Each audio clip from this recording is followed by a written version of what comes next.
Everyone, and welcome to yet another controversial Better Mankind video.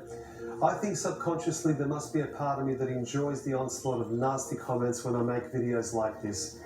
But the fact remains that there's way more evidence that supports the theory that we never went to the moon than there is to support that we ever did. Though there are many reasons that prove we never went to the moon. To mention a few, you have the wavy flag in a zero atmosphere environment, the lack of any blast crater underneath the lunar module, or how about the absence of stars in space? The problem with any of these arguments is that NASA seems to have an explanation for every single one of them. Therefore, people like me and other moon landing deniers are referred to as a bunch of crazy tinfoil hat-wearing conspiracy kooks that need to up their medication. So in this video, I'm only going to address a single discrepancy that NASA themselves have admitted to on more than one occasion and will prove without a doubt that we have never even left low Earth orbit, let alone landed a man on the moon.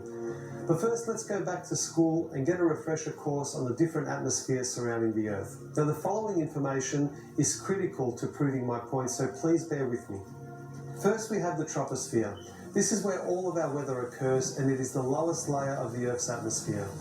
It starts at the Earth's surface and extends up to a height of 4 to 10 miles. Next, we have the stratosphere, which extends to about 35 miles above the Earth's surface. This is where our ozone layer resides and protects us from those dangerous UV rays. It is also the layer where aircraft travels, as it is free from weather disturbances. Now we go up to the mesosphere, where most meteors burn up on entry. The mesosphere stretches up to 50 miles above the Earth's surface. Next we have the thermosphere, and this layer extends up to 400 miles from the Earth's surface, and the air here is very thin. Also, temperatures here start to get really hot, ranging anywhere from 200 to 500 degrees Celsius and 500 to 2000 degrees Celsius in the upper region. And last but not least is the exosphere. The temperature in the exosphere can vary from 0 to 1700 degrees Celsius. The exosphere is the outermost layer of the Earth's atmosphere and is around 6,200 miles from the Earth's surface. Now, according to NASA, low Earth orbit is around 1,200 miles from the Earth's surface. So before I tell you the reasons why it is impossible for us to go beyond the exosphere, or for that matter, even past the thermosphere, have a listen to what some NASA experts have to say about this topic. As we get further away from Earth, we'll pass through the Van Allen belts, an area of dangerous radiation. Radiation like this could harm the guidance systems, onboard computers, or other electronics on Orion. But Orion has protection. Shielding will be put to the test as the vehicle cuts through the waves of radiation. Sensors aboard will record radiation levels for scientists to study. We must solve these challenges before we send people through this region of space. Hang on. So what you're saying is that in order to send humans through this region, we need to solve the challenge of getting through the Van Allen radiation belts? But I'm confused. Didn't you already solve this challenge back in 1969 when you sent astronauts to the moon, and subsequently 5 other times after that? But we're also really pushing the boundaries in terms of where we're going forward with exploration. I think humans are naturally driven to do this, and this is really the beginning, I think, of human beings leaving low Earth orbit. I certainly plan on being around to see that.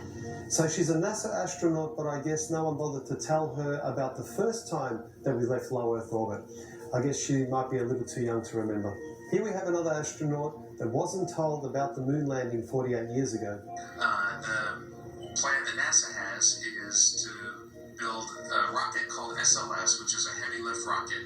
It's something that is much bigger than what we have today, and it will be able to launch the Orion capsule with humans on board, as well as landers or other components to destinations beyond Earth orbit. Right now, we only can fly in Earth orbit. That's the farthest that we can go. And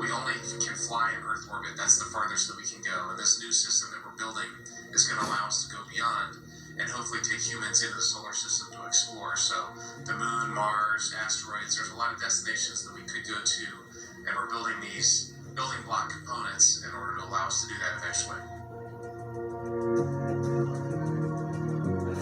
Once we travel beyond low Earth orbit, the crew will be exposed to larger amounts of radiation. So we have to design both the crew protection systems and our electronic systems to withstand this radiation. So that would mean that Neil Armstrong, Michael Collins and Buzz Aldrin were a tough bunch of SOBs able to withstand all that brutal radiation, considering these challenges are still yet to be solved. So how is it that we had the technology to achieve this amazing feat back in 1969, but we're still working on the technology in 2017, almost half a century later? Well, I managed to find a very clever and well-informed astronaut that will totally straighten things out for us and explain exactly why we're not able to return to the moon and break through those Van Allen radiation belts. Clever chap. I'd go to the moon in a nanosecond. The problem is we don't have the technology to do that anymore. We used to, but we destroyed that technology, and it's a painful process to build it back again. This guy, oh boy. Here's a real-life example of what can happen to you when you're exposed to all of that outer space radiation.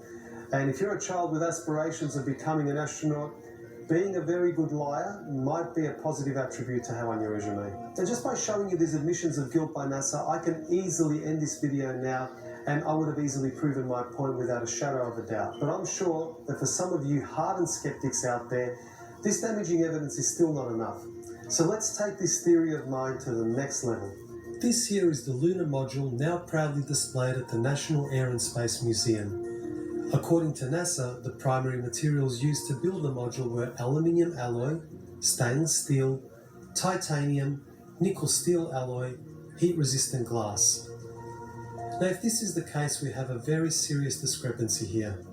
If you remember earlier when I went through the different atmospheres that surround the Earth, both the thermosphere and exosphere have temperatures ranging from 0 to 2000 degrees Celsius. So I decided to examine the melting points of the primary metals that we use to build the lunar module. First off, we have the aluminium alloy, which has a melting point of 463 degrees Celsius. Next, we have stainless steel, which has a melting point of 1510 degrees Celsius. Then we also have nickel steel alloy, which melts at 1453 degrees Celsius, and of course the heat-resistant glass for the windows, which has a melting point of 760 degrees Celsius. So this would mean that the lunar module, along with its occupants, would have disintegrated well before it even passed through the thermosphere, let alone surviving the Van Allen radiation belts in the exosphere. To protect the astronauts from the Van Allen radiation belts, the lunar module would have required 6 feet of lead shielding. But here's what they really have for protection.